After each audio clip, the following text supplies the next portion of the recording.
আজকে যে বিষয়টা নিয়ে আলোচনা করব বিষয়টা হচ্ছে আন্দোলন, অবরোধ, জ্বালাও পোড়াও, ভাঙচুর নিয়ে।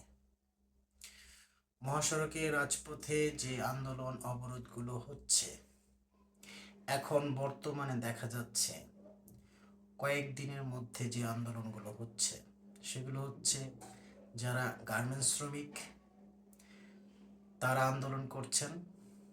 এখন রানিং যে আন্দোলন চলছে সেটা হচ্ছে যারা অটোরিকশা চালান তারা আন্দোলন করছেন।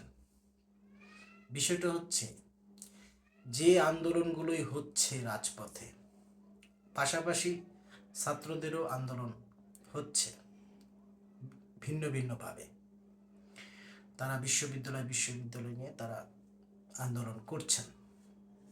টোটাল যে আন্দোলনগুলো হচ্ছে প্রত্যেকটা আন্দোলন যা এফেক্ট পড়তেছে আমাদের সাধারণ জনগণের ওপর, সেটা হচ্ছে রাস্তাকে অবরোধ করে দেওয়া।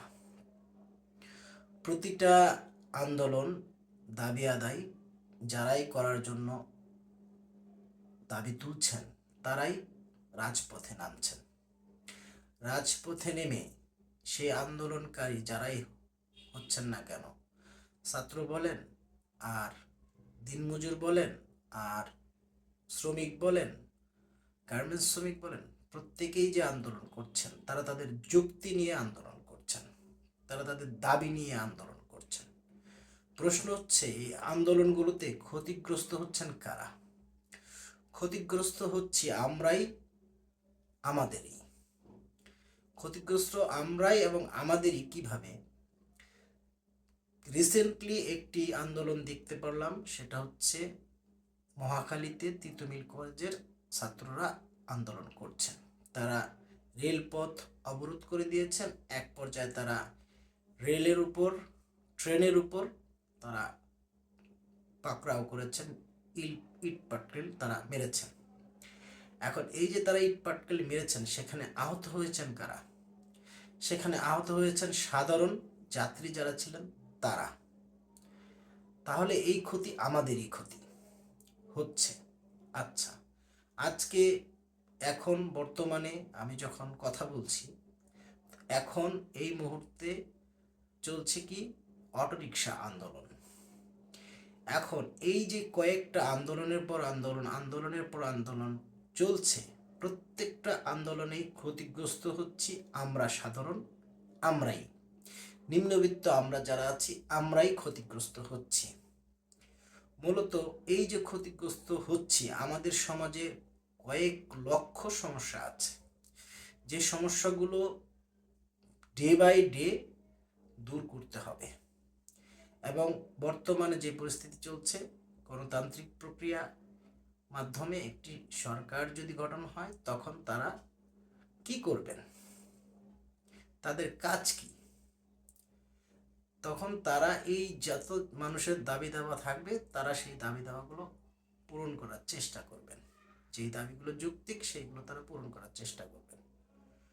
প্রশ্ন হচ্ছে বর্তমানে আমাদের দেশে অন্তর্বর্তীকালীন সরকার আছেন, তারা উপদেষ্টা মণ্ডলী, তাদের কাছে প্রত্যেকটা দাবি আদায়ের জন্য প্রত্যেকেই মাঠে নামছেন।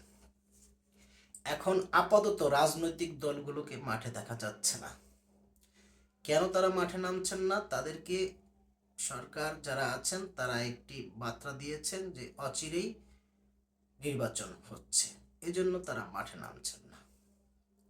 কিন্তু সাধারণ যেই বিক্ষোভ এবং আন্দোলনগুলো চলছে, এই সাধারণ বিক্ষোভ এবং আন্দোলনগুলো, প্রত্যেকটা আন্দোলনে ক্ষতিগ্রস্ত হচ্ছেন কারা? সাধারণ মানুষ। রাজনীতিবিদরা যখন মাঠে নামেন তখন ক্ষতিগ্রস্ত হয় কারা? সাধারণ মানুষ। তাহলে আমাদের সম্পদ আমরাই ক্ষতিগ্রস্ত করছি। দাবি আদায়ের নামে বলেন আর ক্ষোভ বিক্ষোভের নামে বলেন, জ্বালাও পোড়াও হচ্ছে, বাড়িঘর ভাঙচুর হচ্ছে, দোকানপাট লুট হচ্ছে, গাড়িতে অগ্নিসংযোগ হচ্ছে, যা কিছুই হচ্ছে না কেন প্রত্যেকটাতেই ক্ষতিগ্রস্ত হচ্ছি আমরা। আমরা সবাই কেউ না কেউ ক্ষতিগ্রস্ত হচ্ছি। যার গাড়িটাই পুড়িয়ে দেওয়া হলো সেই বলতে পারবে তার সম্পদের কি ছিল। যার একটি ক্ষুদ্র ব্যবসা প্রতিষ্ঠান আছে, সেটা যখন লুটপাট হয়ে যায় তখন সে নিঃস্ব হয়ে যায়। এইভাবে করে আমরা প্রতিদিন আমাদেরকেই ক্ষতিগ্রস্ত করছি আন্দোলনের নামে। আর যারা ক্ষমতায় যাচ্ছেন তারা এইগুলোর দিকে তাকানোর সময় নেই। সাধারণ যে আন্দোলনগুলো হচ্ছে, এই আন্দোলনগুলো তাদের দেখার কোনো প্রয়োজন নেই। কেন তাদের দেখার প্রয়োজন নেই? কারণ এই আন্দোলনগুলো সেই রকম রূপ ধারণ করতে পারবে না যেই রূপটা সরকার পতন হবে। এজন্য যারা ক্ষমতায় আছেন তারা এই আন্দোলনগুলোকে খুব একটা প্রাধান্য দেন না। তারা আন্দোলনগুলোকে প্রাধান্য দেন কোনগুলো? যেইগুলো হচ্ছে রাজনৈতিক আন্দোলন, সেই রাজনৈতিক আন্দোলনগুলোকে তারা প্রাধান্য দেন। কেননা এই রাজনৈতিক নেতৃবৃন্দরাই ক্ষমতাটা কেড়ে নেবেন। কিন্তু এখন যেই আপনার আন্দোলনগুলো হচ্ছে, সেই আন্দোলনগুলো একদম সাধারণ মানুষের আন্দোলন। যারা গার্মেন্টস শ্রমিক আছেন তারা আন্দোলন করছেন, তারা বেতন ভাতা পাচ্ছেন না, মানে ক্ষুধার যন্ত্রণা। আচ্ছা, যারা অটো নিয়ে নামছেন তারা বলছেন তাদেরকে অটো চালাতে দিতে হবে, তাদেরকে একটা সীমিত জায়গার মধ্যে যেন তারা চালাতে পারেন, তারা তাদের দাবি নিয়ে তারা মাঠে নামছেন। এই যে সাধারণ মানুষগুলো যারা মাঠে নামছেন, যারা সাধারণভাবে এই যে অবরোধ চালিয়ে যাচ্ছেন, যারা এই যে রাস্তাগুলোকে অবরোধ করে দিচ্ছেন, তাদের দাবি কিন্তু অযৌক্তিক নয়, যৌক্তিক। কিন্তু যারা ক্ষতিগ্রস্ত হচ্ছেন তারাই বলতে পারবেন তারা কতটুকু ক্ষতিগ্রস্ত হচ্ছেন। আমার বক্তব্য হচ্ছে, যারা ক্ষমতায় আছেন কিংবা যারা ক্ষমতায় যেতে চাচ্ছেন, তারা এখন কেউই কিন্তু এই গার্মেন্টস শ্রমিকদের দাবি বলেন আর এই অটো নিয়ে যারা দাবা যারা তুলেছেন, যারা অটোরিকশা চালক, তাদের দাবি দাবা নিয়ে বলেন, এই কোনো দলকেই, এই কোনো আন্দোলনকেই কিন্তু তারা প্রাধান্য দিচ্ছেন না, কোনো দলই দিচ্ছেন না। কেন দিচ্ছেন না? কারণ এটা এই আন্দোলনগুলোর নেতৃবৃন্দ নেই বর্তমানে দেখা যাচ্ছে।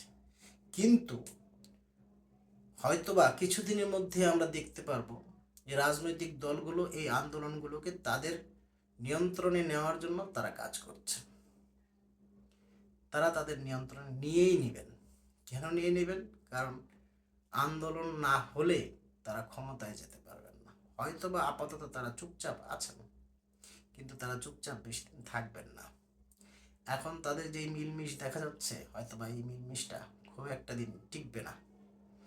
কিন্তু আমার বক্তব্য হচ্ছে, আমাদের দেশকে যদি বাঁচাতে হয়, আমাদের দেশকে যদি রক্ষা করতে হয়, আমাদের দেশকে যদি সুন্দরভাবে পরিচালিত করতে হয়, তাহলে সেজন্য আমাদের প্রয়োজন এমন একজন লিডারকে বেছে নেওয়া, যেই লিডার কোনো স্বার্থ নেবেন না, এবং সেই লিডারের যেই কর্মী বাহিনী থাকবেন তারাও স্বার্থ ছাড়া কাজ করবেন। যদি এরকম কোনো স্বার্থ ছাড়া লিডারকে আমরা পাই, এবং সেই লিডার যদি ওপেনলি বলেন, হ্যাঁ আমি এবং আমার দল জনগণের জন্য কাজ করব এবং নিঃস্বার্থভাবে কাজ করব, এই কথা বলে যদি সেই দল এবং সেই দলের লিডার এবং দলের কর্মী বাহিনী যারা আছেন তারা যদি সেই কথার উপর বাস্তব রূপ ধারণ করতে পারে, তাহলেই হয়তোবা আমাদের এই বাংলাদেশটাকে সুন্দর, শস্য শ্যামলা, যেই সুন্দর একটি বাংলাদেশকে আমরা আশা করি শান্তিময়, ন্যায় নিরাপত্তাময়, আমরা হয়তোবা পেতে পারি। ধন্যবাদ, সকলে ভালো থাকবেন। আশা করি পরবর্তী ভিডিওতে দেখা হবে ইনশাআল্লাহ।